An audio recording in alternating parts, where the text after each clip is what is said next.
Shalom bagi kita semua kaum perempuan HKBP Distrik 18 Jabar Tenggie.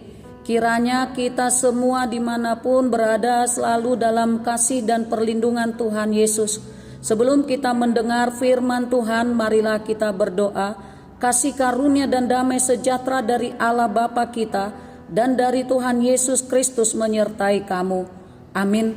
Kaum perempuan yang dikasihi Tuhan, renungan kita pada bulan Februari 2024 ini terambil dari Injil Yohanes pasal 17 ayat 20 sampai 21. Demikian firman Tuhan, dan bukan untuk mereka ini saja aku berdoa, tetapi juga untuk orang-orang yang percaya kepadaku oleh pemberitaan mereka, supaya mereka semua menjadi satu sama seperti Engkau, ya Bapa, di dalam aku dan aku di dalam Engkau, agar mereka juga di dalam kita, supaya dunia percaya bahwa Engkau yang telah mengutus aku. Dengan tema hidup berdampingan dalam satu rumah yang sama, dalam rumah Tuhan. Kaum perempuan yang dikasihi Tuhan, pernahkah kita berdoa untuk orang lain? Atau sebaliknya, pernahkah kita mendengar orang lain berdoa untuk kita? Apakah yang kita rasakan? Tentunya kita sangat bahagia dan bersuka cita. Dalam nats ini, Tuhan Yesus sendiri berdoa syafaat untuk murid-muridnya. Tetapi bukan saja untuk murid-muridnya, tetapi untuk orang-orang yang akan percaya oleh pemberitaan yang dilakukan oleh murid-muridnya. Tuhan Yesus berdoa syafaat ketika masih bersama-sama dengan murid-muridnya di dunia ini menjelang kematiannya. Artinya doa ini adalah doa di mana saat yang menegangkan karena dia akan menghadapi kematiannya. Tetapi Tuhan Yesus masih mengingat, mendoakan murid-muridnya karena dia tahu bahwa mereka tidak akan bersama-sama lagi di dunia ini, tetapi murid-muridnya masih ada di dunia ini. Tuhan Yesus meminta kepada Bapanya supaya memelihara mereka, supaya mereka menjadi satu, bukan sama.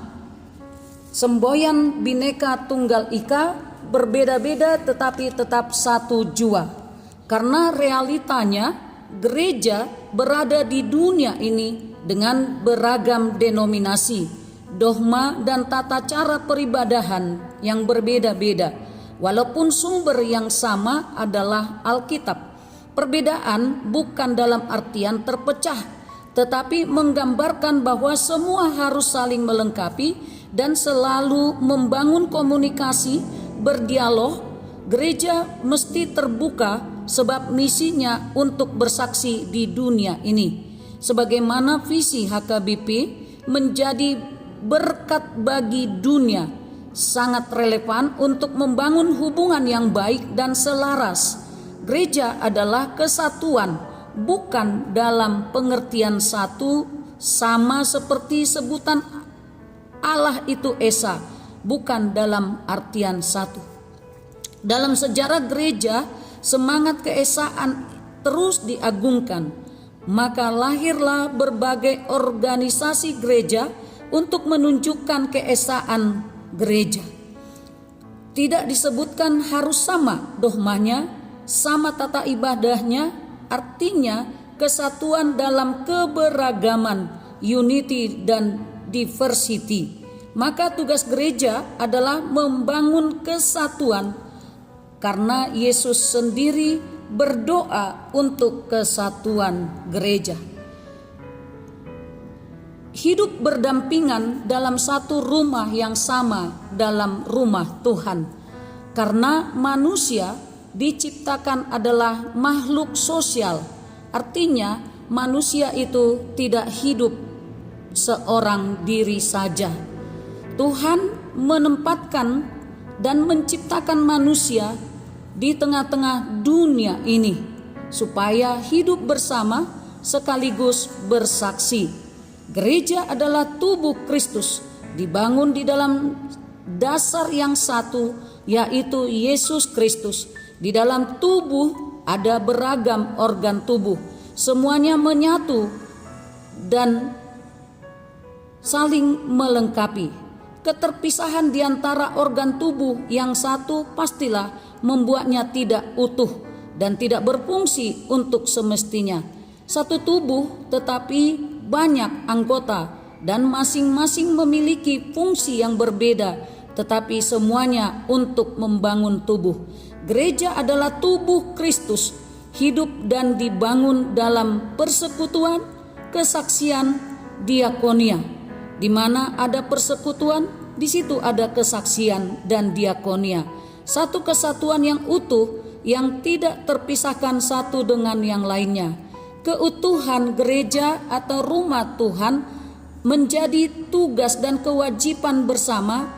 Masing-masing ada fungsi dan peran yang berbeda, tidak mungkin sama, dan tidak baik bila ada upaya untuk disamakan.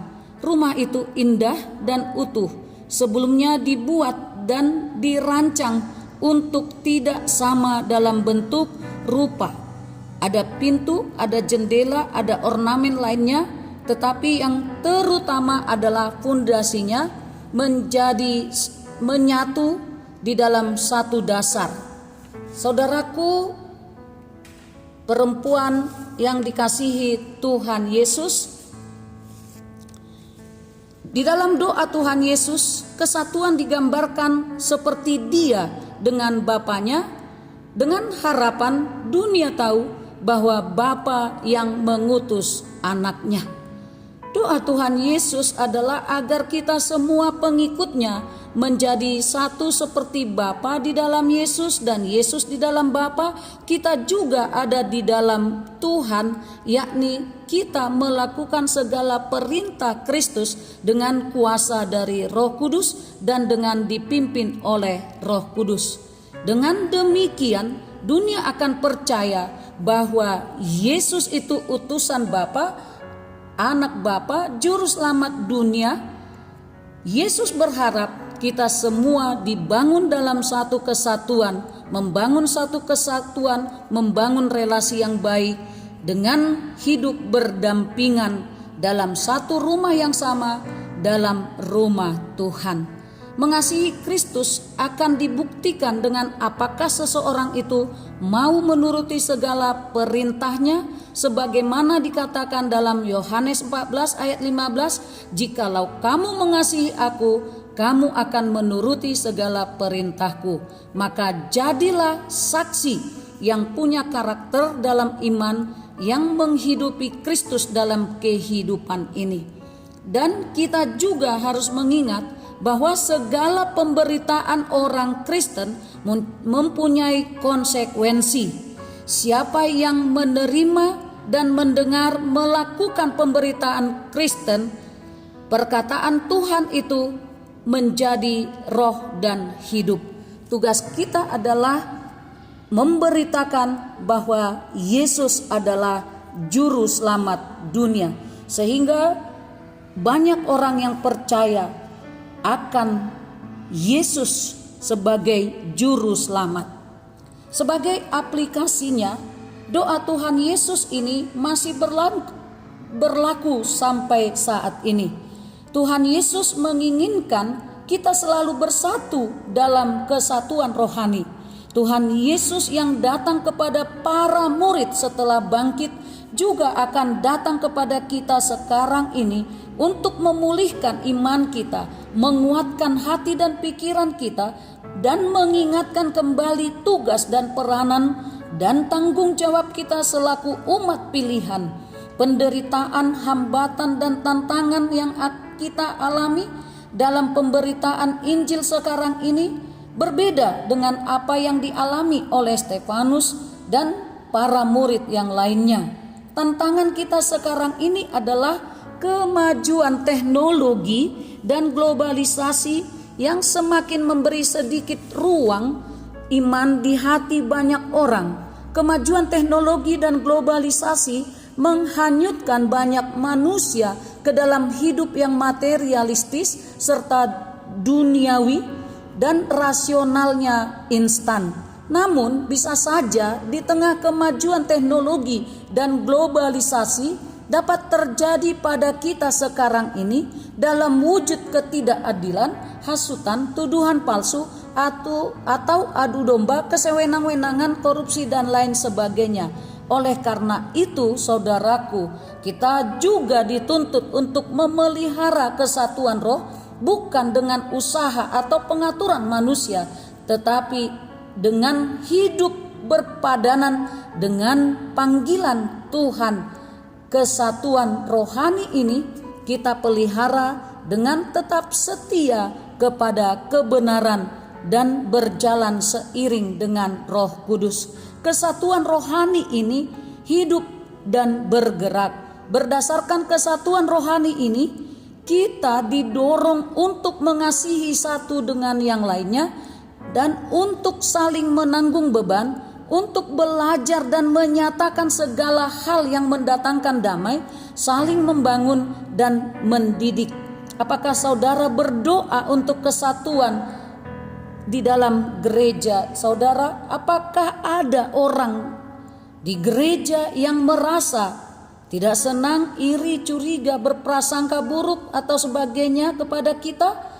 Kalau ada, apakah saudara bersedia dan berusaha supaya saudara bisa bersatu dan saling mengasihi dengan orang itu?